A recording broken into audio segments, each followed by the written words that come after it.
Hi everyone, this is lesson 1-7, inverse functions and relations. Our learning target for today will be for students to be able to verify that two functions are inverses. So what we're going to do in this lesson is we're going to tie in compositions to inverse functions. Compositions of inverse functions is where you're going to get two functions, f and g, and we know that they're inverse functions if and only if the composite f of g of x, right here, f of g of x, is equal to x for every x in the domain of g of x, and g of f of x, is equal to x for every x in the domain of f. So basically what we're looking for here is to take the composite of the two functions, and if we take the composite of f of g, we get x as our answer, and if g composite f of x is also x, then f of x and g of x are inverses of one another.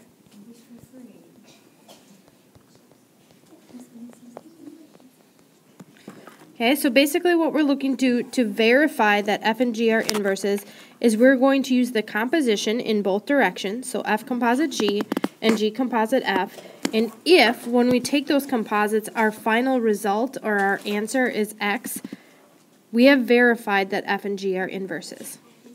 If you do not get x for both of your composites, then the functions are not inverses. In example 3, we're asked to verify inverse functions. We're given a function f of x equals 2/3 x plus 2, and g of x equals 3/2 times x minus 2, which we really could simplify as being g of x equals, and if I distribute the 3/2, I get 3/2 x minus 3. Now what I want to do is show that these two functions are inverses by showing the composite in both directions. And when we take the composite of f of g, we want to get x as our answer. So I'm going to first determine what f composite g is, which is f of g of x. And if I evaluate f of g of x, I can replace g of x with 3/2 x minus 3, because g of x is, after all, 3/2 x minus 3. And then I want to plug that 3/2 x minus 3 into my function f. I'm going to evaluate the function f at an x value of 3/2 x minus 3. So I would get 2/3, and in parentheses, I'm going to replace the x in the f of x function with 3/2 x minus 3.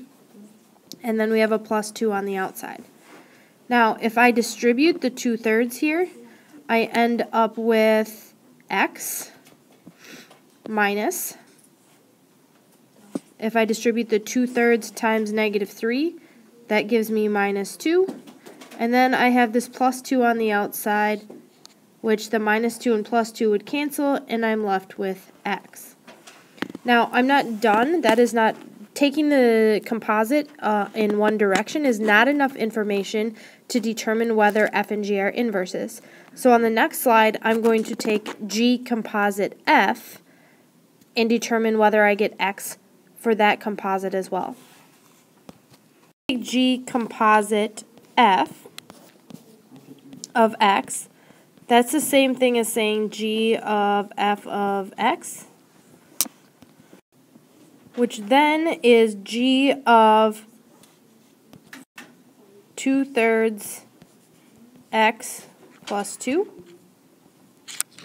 which then becomes evaluating g, the function g function, at 2/3 x plus 2.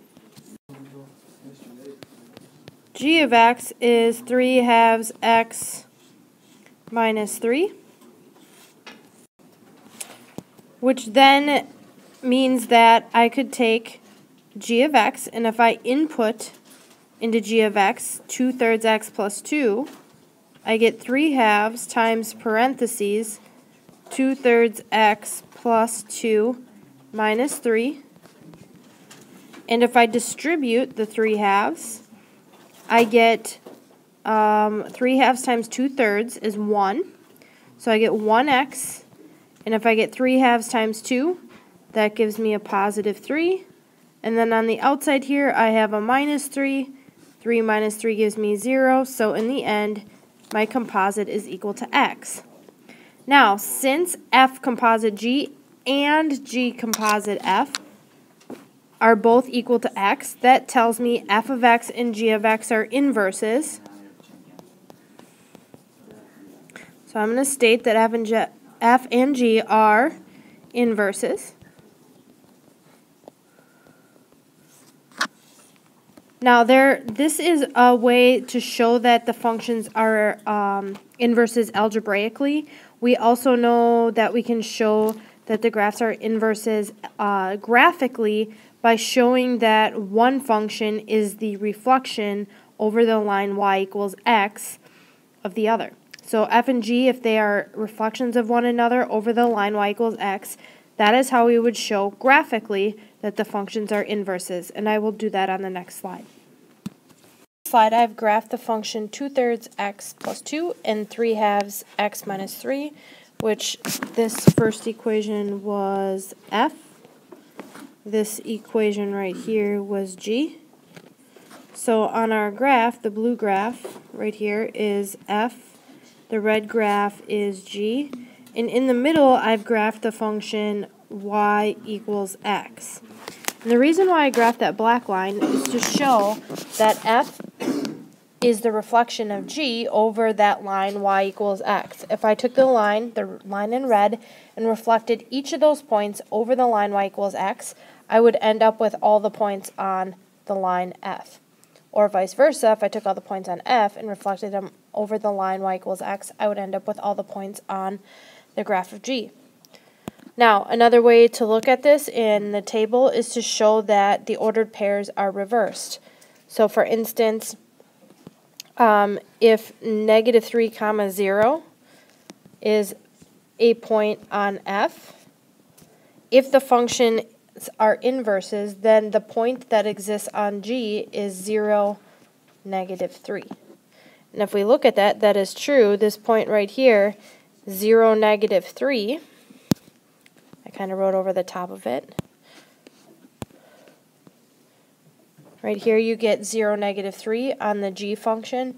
And so since those points are reversed, or the x and y coordinates are reversed rather, interchanged, we know that the function is that the two functions f and g are inverses of one another. Now you could pull out several points like this on the graph.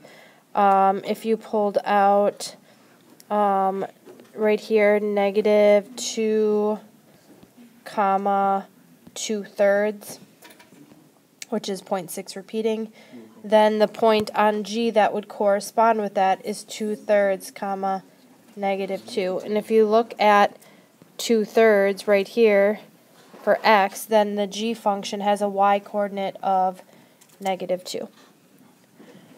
So what we're showing here is many different ways, algebraically, graphically, and in the table form, that two functions, f and g, are inverses of each other. It's not just okay to know that, hey, the tables flip-flop, so therefore, since x and y are interchanged, the functions are inverses. You have to know how to express that or determine whether two functions are inverses of one another, not only in the table, but graphically by determining whether one function is a reflection of the other over the line y equals x, or algebraically by determining whether each of the composites is equal to x. In the check for understanding, you're going to verify inverse functions, and you need to show that f of x equals x squared minus 2, graphed on a domain from x is greater than or equal to 0, and g of x is square root of x plus 2, are inverses of one another. So you need to show algebraically by determining the composite f of g and g of f that these two functions f and g are inverses of each other. You have 4 choices, A, B, C, and D.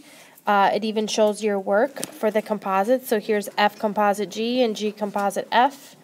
Here for B, you have f composite g and g composite f. For C, you have f of g and g of f. And for D, you have f of g and then g of f. You need to determine which answer A, B, C, or D shows the correct work in determining whether the two functions are inverses. So you're going to need to figure out on your own F composite G and G composite F and pick which answer best matches yours and submit your answer when you are finished.